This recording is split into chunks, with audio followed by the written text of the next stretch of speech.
I walked through the front door that Tuesday evening and knew immediately that something was wrong. Not wrong like a bad day at work or a headache. Wrong like the air itself had changed. The house was too quiet. The kind of quiet that presses against your ears. My wife Donna was sitting at the kitchen table with her hands folded in her lap. She wasn't reading. She wasn't watching anything. She was just sitting there, staring at the wood grain of the table like she was trying to memorize it. And she was crying, not sobbing. Just this silent, slow leak of tears that she hadn't even bothered to wipe away. I set my keys down. Donna. She looked up at me, and something in her face broke open for just a second before she pulled it back together. 61 years old, the woman I had loved since we were both too young and too stupid to know what love actually cost, and she looked at me like she was ashamed. "I'm fine," she said. She was not fine. I pulled out the chair across from her and sat down. I didn't say anything for a moment. We've been married 34 years. I know when to wait. "Is it your back again?" I asked. She shook her head. "Did something happen while I was gone?" She looked away, out the window. The yard was getting dark, that gray blue of October evenings in Ohio, where the light just drains out of the world. "Nothing happened," she said. "I'm just tired." I wanted to believe her. Lord help me, I wanted to. But Donna cries maybe twice a year, and when she does, there's always a reason. She's not a woman who weeps over nothing. She raised 2 kids, buried her mother, and sat with me in the hospital waiting room when my heart gave us a scare 3 years ago, and through all of it, she was steady. A rock. My rock. So when I found her like that, hollowed out, ashamed, not meeting my eyes, I knew something had happened in that house while I was gone. What I didn't know yet was that it had been happening for months. My son-in-law had moved in with us 8 months earlier. His name is Kurt. He married our daughter Melissa 11 years ago, and for a long time I didn't have a strong opinion about him either way. He was polite enough at holidays. He coached Little League for a while. He remembered birthdays. You know the type. A man who occupies space without making much of an impression.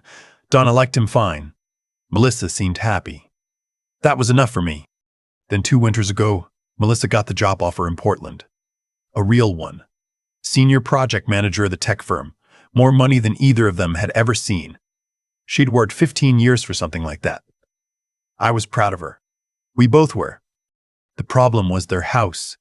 The market had turned and they were underwater on it, and Kurt had just lost his contracting job when the company he worked for dissolved in a bankruptcy filing. They couldn't sell the house without taking a significant loss, couldn't afford to rent a place in Portland on one income, while still carrying the mortgage back here in Dayton, and couldn't just walk away without destroying their credit. Melissa called us one Sunday in February. "Dad, I hate to ask this."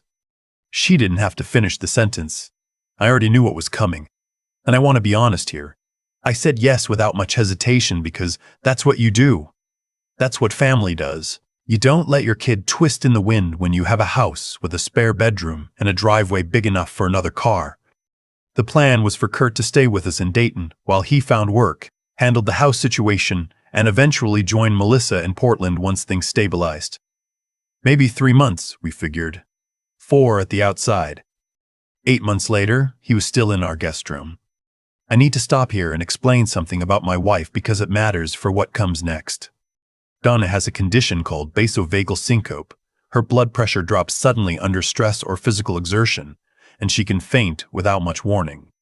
It's been managed for years with medication and a pretty sensible lifestyle, but it means she has to be careful. No sudden movements when she stands up. No pushing through exhaustion. No stress if she can avoid it. Her cardiologist has been very clear about that last part. Stress is not abstract for Donna. Stress is a medical event waiting to happen. I work 4 days a week at a regional distribution company. I'm semi-retired, technically, but I still put in about 30 hours and I'm usually gone from 7 in the morning until 4 or 5 in the afternoon. For the first few months of Kurt's stay, I didn't think much about leaving Donna home with him. He was family. He was an adult. What was there to think about? I should have thought more. The changes in Donna were so gradual that I almost didn't notice them. She started going to bed earlier. She stopped suggesting we go to the farmer's market on Saturdays, which she had done every week since 1997. She lost weight, not dramatically, but noticeably. When I asked about it, she said she'd been watching what she ate. When I asked if she felt okay, she said she was fine. Fine, fine, fine. It was our neighbor, a retired school teacher named Ruth, who has known Donna for 20 years, who finally said something to me. She stopped me in the driveway one morning in September as I was heading to work.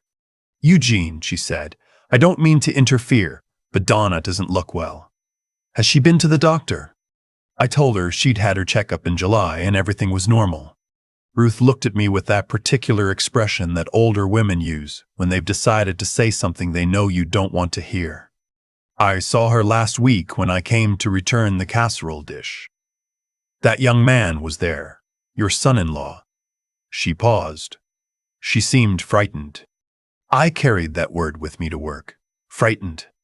I turned it over all day, and by the time I drove home that evening, I had almost convinced myself that Ruth had misread the situation, that she was projecting, that Donna was just tired and a little under the weather, and there was nothing more to it than that.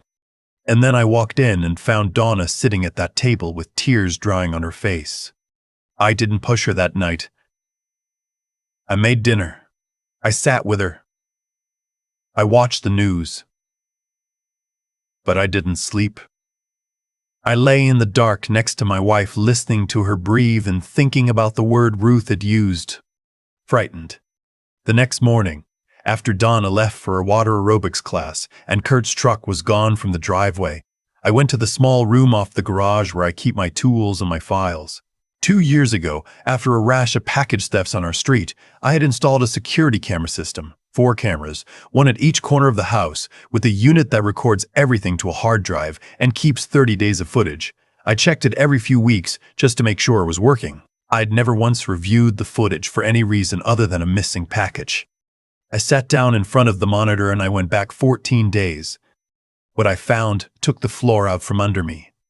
I want to be careful about how I describe what I saw, because some of it is still very painful. But I want to be clear too, because what happened in my house while I was at work was not ambiguous. It was not a misunderstanding. It was not a situation that could be explained by tone or context or generational differences in communication styles. On the first recording I watched, a Tuesday morning, 9 days before I found Donna at the table, Kurt cornered my wife in the kitchen while she was doing the dishes. He stood close to her. Too close. Not touching her, but deliberately in her space in a way that was designed to make her feel small. He was talking to her, but the camera doesn't have sound in the kitchen, so I couldn't hear what he was saying. What I could see was Donna's posture. She was rigid.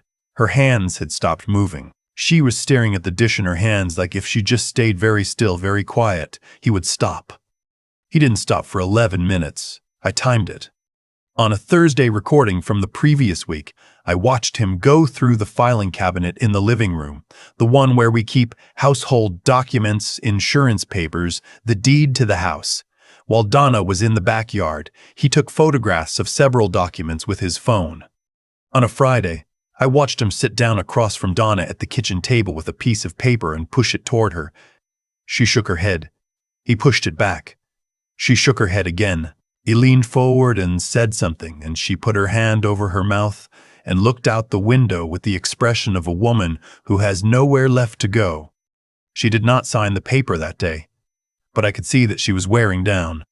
I sat with that footage for 2 hours. My hands were shaking by the time I turned off the monitor.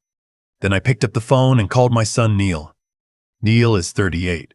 He lives in Columbus, about an hour and a half away, and he's the kind of person who is very calm in a crisis, the kind of calm that comes not from not caring, but from caring so much that he's learned to keep the emotion below the surface until it's needed. I told him what I'd found. There was a long silence. "Don't say anything to Mom yet," he said, "and don't say anything to Kurt. I'm coming this weekend."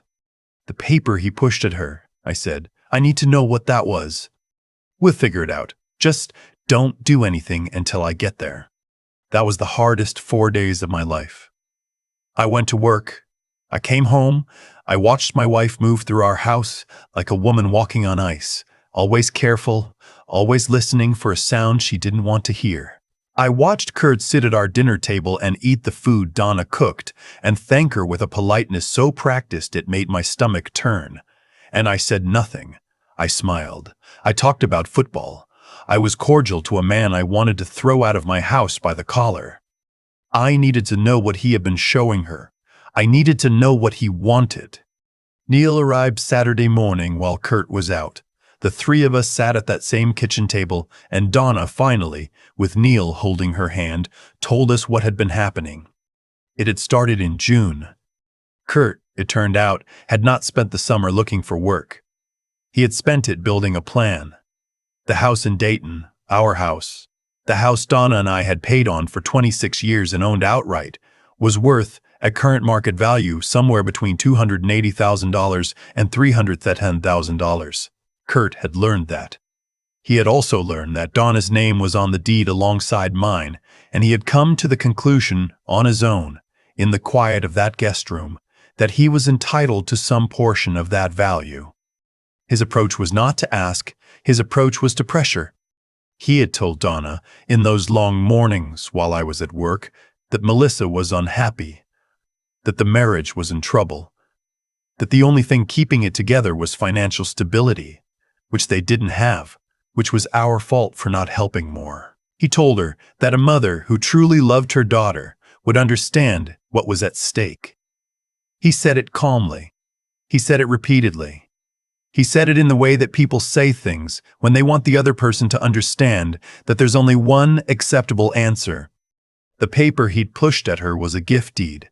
It would have transferred a 25% interest in our home to Melissa and Kurt jointly. When Donna refused, he escalated.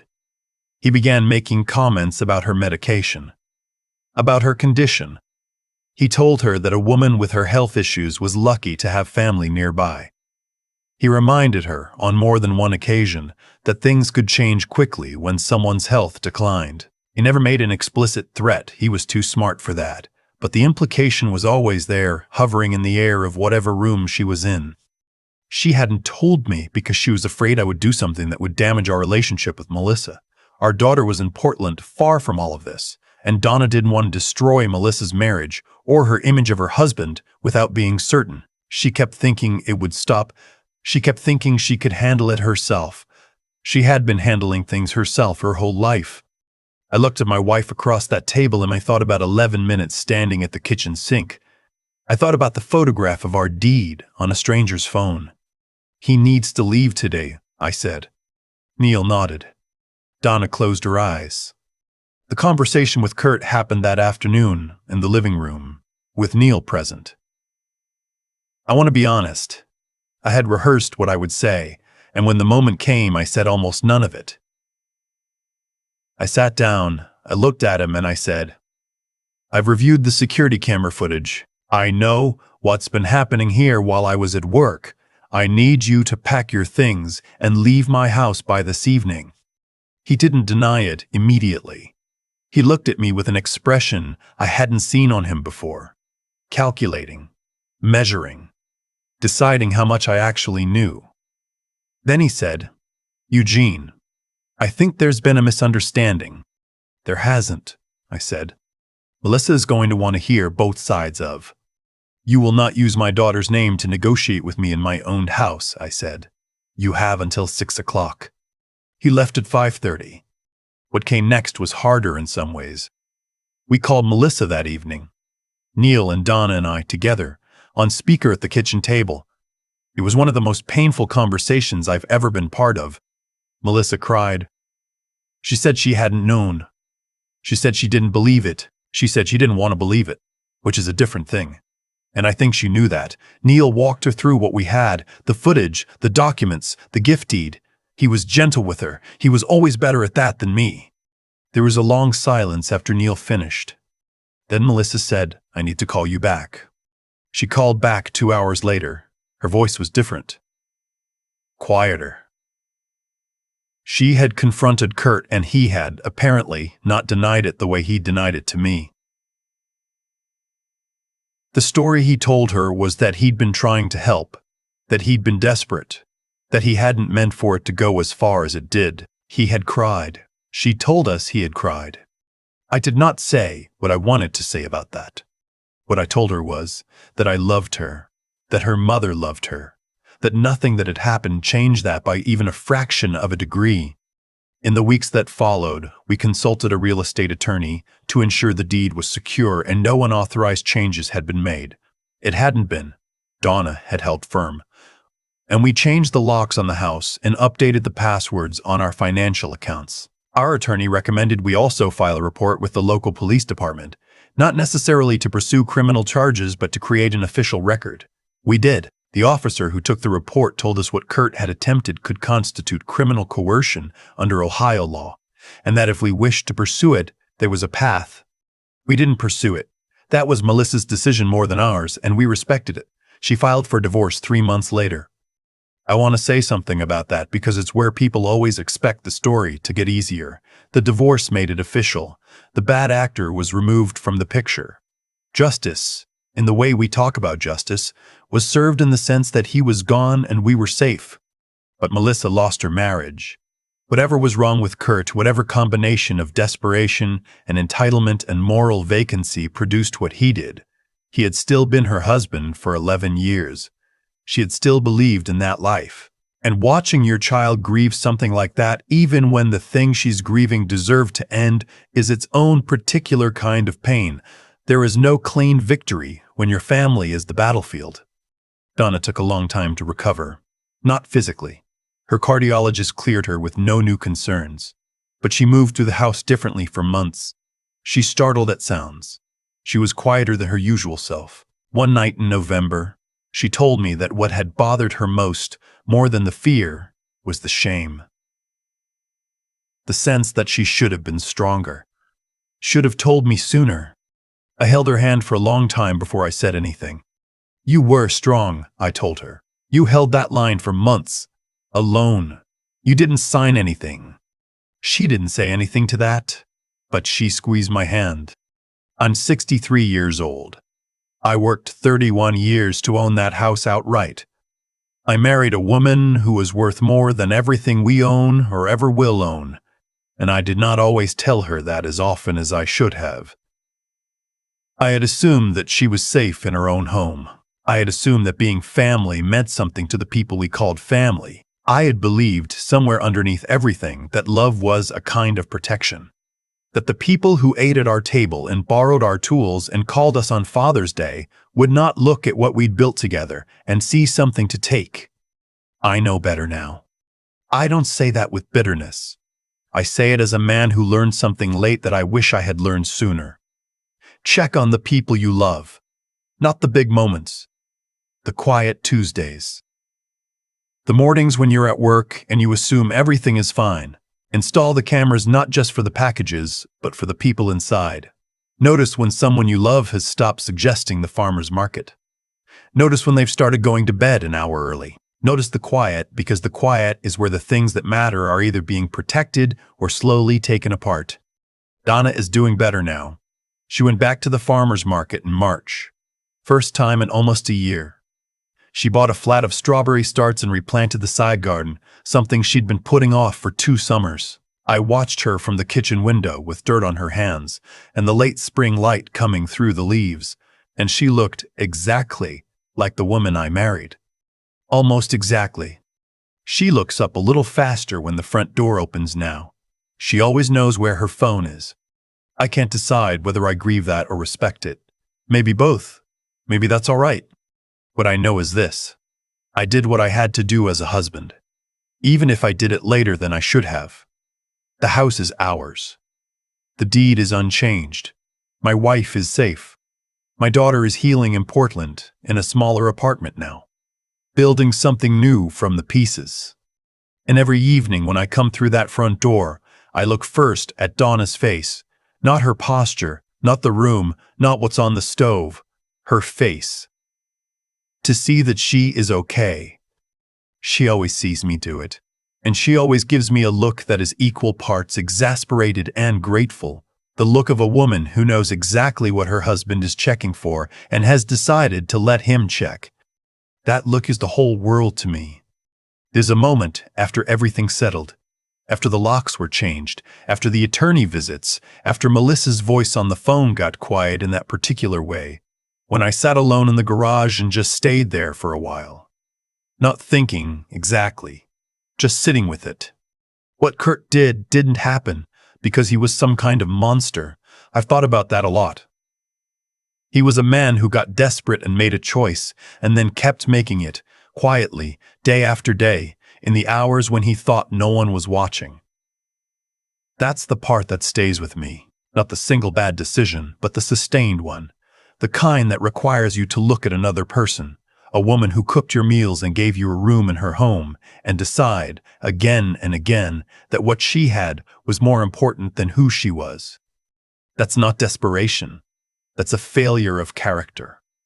And character, I've come to understand, is not something that holds under pressure unless you've actually built it over time. You can't borrow it when you need it. You either have it or you don't, and the hard moments are just when you find out which. Donna had it. She sat with that pressure for months, alone, afraid, not wanting to hurt our daughter, and she never signed a single page. I think about that more than I think about anything Kurt did. She had every reason to give in. She could have told herself she was doing it for Melissa, for the marriage, for peace. A lot of people would have, but she held that line with both hands, quietly, without any recognition, without anyone even knowing she was holding it. That takes something real, something that doesn't have a simple name, but that I'd call, in plain terms, the refusal to let fear make your decisions for you. What I failed at was paying attention. I told myself Donna was fine because I needed her to be fine. I saw the signs, the weight, the early bedtimes, the way she'd stopped suggesting the farmer's market, and I filed them under, tired and moved on. I was not paying the kind of attention that the people we love actually deserve, and I'll carry that, not with guilt that eats at me, but with the honest acknowledgement that love, without attention, is just a feeling, and feelings don't protect anyone. The cameras did. 30 days of footage I had never once reviewed for anything important. The irony is not lost on me. I built a system to protect what I cared about, and then never thought to use it for that purpose. Knowledge only matters if you're willing to go looking for it, even when part of you suspects you won't like what you find. Neil drove an hour and a half on a Saturday morning without being asked twice. Melissa, when she finally knew the whole truth, made the harder choice. Donna planted strawberries in the spring, and I come home every evening now and look at my wife's face first, before anything else in the room. That's what I know now that I didn't know before. The people worth protecting are usually the ones who would never ask you to.